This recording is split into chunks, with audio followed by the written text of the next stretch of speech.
అలాగే బీసీల తలరాతను మార్చే బడ్జెట్గా కూడా మనం ఈ బడ్జెట్ని చెప్పుకోవచ్చు.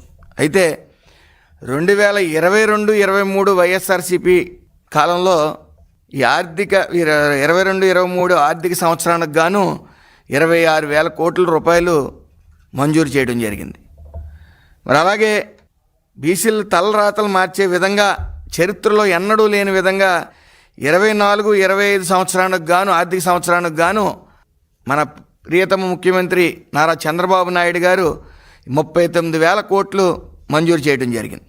అలాగే 25-26 సంవత్సరానికి ఆర్థిక సంవత్సరానికి గాను 47,000 కోట్ల రూపాయలు బీసీలకి బడ్జెట్ కేటాయించడం జరిగింది. అదేవిధంగా 26-27 ఆర్థిక సంవత్సరానికి గాను బాహుబలి బడ్జెట్గా బీసీలకు చెప్పుకోవచ్చు. సుమారు 51,021 కోట్ల రూపాయలు బీసీలకు కేటాయించడం జరిగింది.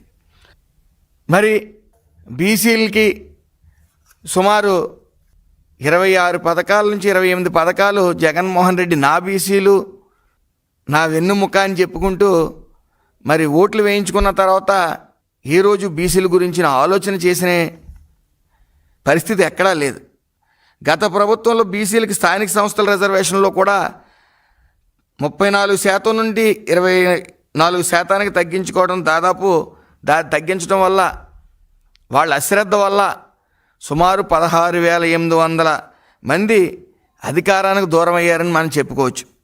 అలాగే కూటమి ప్రభుత్వం అధికారంలోకి వచ్చిన తర్వాత తగ్గించిన రిజర్వేషన్లు మళ్ళీ తిరిగి కల్పించడం కోసం చర్యలు తీసుకుంటా ఉంది. అలాగే 26 జిల్లాల్లో బీసీ భవనాలు కట్టించడం ప్రారంభించడం జరిగింది. అలాగే వైసీపీలో పెండింగ్లో ఉన్న బీసీ హాస్టల్ మెస్ బిల్ కానీ అలాగే కాస్మెటిక్స్ బిల్ని కానీ కూటమి ప్రభుత్వం మంజూరు చేయడం జరిగింది. వైసీపీ ప్రభుత్వం హయాంలో సిఎస్, డీజీపీ సహా టీటీడీ ఇలాంటి కీలక స్థానాల్లో తమ సొంత సామాజిక వర్గానికే ప్రాధాన్యత ఇస్తూ వచ్చింది వైఎస్ఆర్సీపీ. అయితే ఈ కూటమి ప్రభుత్వం వచ్చిన తర్వాత ఇటు టీటీడీ ఈఓ గారు కానీ సిఎస్ గారు కానీ బీసీలకు కేటాయించడం జరిగింది, సిఎస్ కూడా. అయితే నేడు ముఖ్యమంత్రి శ్రీ నారా చంద్రబాబు నాయుడు గారు సారథ్యంలో కూటమి ప్రభుత్వం అన్ని వర్గాలకి ప్రాధాన్యత ఇస్తూ ముందుకు సాగుతూ ఉంది. అలాగే బీసీ ఫెడరేషన్లు ఏర్పాటు చేసిన ఘనత దివంగత నేత సీఎం ఎన్టీఆర్ గారిదే. ఆయన అడుగుజాడల్లో నడుస్తూ బీసీలకి వెన్నుముకగా నిలుస్తున్నారు నారా చంద్రబాబు నాయుడు గారు. 5 ఏళ్ల జగన్మోహన్ రెడ్డి గారి పాలనలో బీసీ కార్పొరేషన్లకు సరైన నిధులు కేటాయించకపోగా రాజకీయ నిరుద్యోగులకు మాత్రమే ఉపయోగపడే విధంగా అనేక కార్పొరేషన్లు పెట్టడం జరిగింది. అదేవిధంగా రాష్ట్రంలో మద్యం షాపులు బీసీలకు కేటాయించడం 10% బీసీ కేటాయించడం ద్వారా ఆర్థికంగా బలోపేతం అవడానికి గీతోపకులాలకు ఉపయోగపడింది. అలాగే మత్స్యకారులకి వృత్తిని దెబ్బతీసే విధంగా ఉన్న జీవోని 217ని రద్దు చేయడం జరిగింది. అదేవిధంగా బీసీలకు గౌరవప్రదమైన జీవనం అందించడమే లక్ష్యంగా బీసీ రక్షణ చట్టాన్ని కూడా ప్రవేశపెట్టడం జరుగుతుంది. జగన్మోహన్ రెడ్డి హయాంలో రద్దు చేసిన ఆదరణ పథకం మళ్ళీ ఈ ప్రభుత్వం అధికారంలోకి వచ్చిన తర్వాత సుమారు 1,000 కోట్ల బడ్జెట్ కేటాయించడం జరిగింది. అలాగే జగన్మోహన్ రెడ్డి అధికారంలో రాకముందు నా బీసీలని గొంతు చించుకుని ఓట్లు వేయించుకున్న తర్వాత అన్ని రకాలుగా కూడా బీసీలని తొంగలోకి తొక్కడం జరిగింది. బీసీ కార్పొరేషన్ నిధులు నుండి సుమారు 33,432 కోట్లు దారి మళ్లించడం జరిగింది, జీవో నెంబర్ 6 అని పెట్టి. అలాగే మహాత్ముడిగా కొలిచే జ్యోతిరావు పూలే గారు బీసీలు దేవుళ్ళు లాంటి వారిని భావిస్తూ ఉంటారు. అలాంటిది మహాత్మా జ్యోతిరావు పూలే గారి పేర్లతో స్కూళ్ళు, హాస్టల్ కూడా మేము పెట్టడం జరిగింది. అలాగే గత 5 సంవత్సరాలుగా వైసీపీ ప్రభుత్వం బీసీ హాస్టల్ పరిస్థితి దయానీయంగా మార్చడం జరిగింది. ఈ విషయాన్ని సీఎం గారి దృష్టికి తీసుకెళ్లగా అందుకు నిధులు కేటాయించడం జరిగింది. జగన్మోహన్ రెడ్డి హయాంలో బీసీ వర్గానికి చెందిన 26 మందిని హత్య చేయడమే కాకుండా 2540 మందిపై దాడులు పాల్పడ్డారు. అదేవిధంగా 650 మంది బీసీ నేతలపై తప్పుడు కేసులు కూడా బనాయించడం జరిగింది. అయితే ఈరోజు విచిత్రమైన పరిస్థితులు చూస్తూ ఉన్నాం. గతంలో జోగి రమేష్ అతను నోటుకొచ్చింది మాట్లాడటమే కాకుండా మరి మన గౌరవ ముఖ్యమంత్రి నారా చంద్రబాబు నాయుడు గారి ఇంటి మీద కూడా దాడికి పాల్పడటం మీ అందరికీ తెలిసిందే.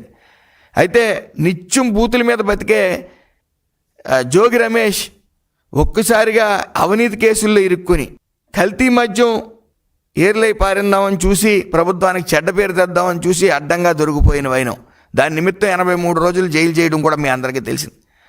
మరి బయటకు వచ్చి అతను సిగ్గు లేకుండా మళ్ళీ బీసీ కార్డు గురించి మాట్లాడుతూ ఉన్నారు. ఇప్పుడు గుర్తొచ్చింది ఆయనకి బీసీ కార్డు.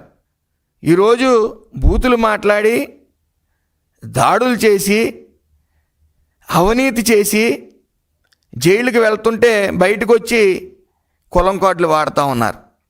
మరి గతంలో చంద్రబాబు నాయుడు గారిని కానీ లోకేష్ గారిని కానీ డిప్యూటీ సీఎం పవన్ కళ్యాణ్ గారిని కానీ అనేక తప్పుడు మాటలు మాట్లాడి ఇష్టానుసారం మాట్లాడేవారు. వాళ్ళందరికీ మంత్రి పదవులు ఇచ్చేవారు జగన్మోహన్ రెడ్డి.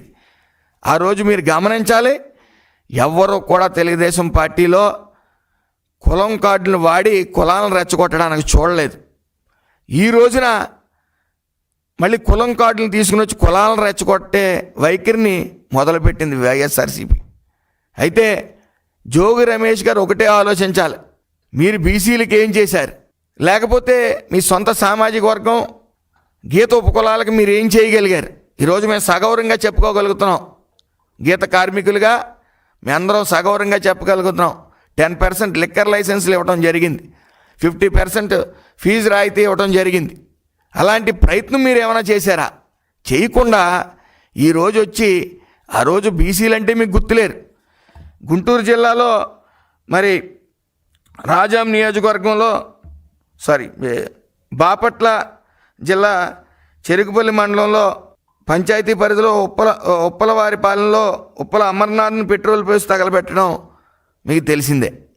మరి ఆ రోజున మీరు ఎప్పుడు కూడా అటువైపు తొంగు కూడా చూడలేదు. మీరు చూడకుండా ఈరోజు మీ ఇష్టానుసారం మాట్లాడుతూ ఉన్నారు. ఏదేమన్నప్పటికీ ఒక బీసీ మహిళని నాయకురాలని ఎమ్మెల్యేని పట్టుకుని మీరు జుట్టు పట్టుకుని లాక్కొస్తాం, మీ అధికారంలోకి వస్తాయని మాట్లాడుతూ ఉన్నారు. సిగ్గు ఉండాలి మీకు. అసలు మళ్ళీ మీరు అధికారంలోకి వస్తారనేది సర్వకళ. అది సర్వకళగానే మిగులుతుంది. మీకు వచ్చిన 11 సీట్లకి మీకు ఇంకా బుద్ధి వచ్చిన వైనం ఎక్కడా లేదు.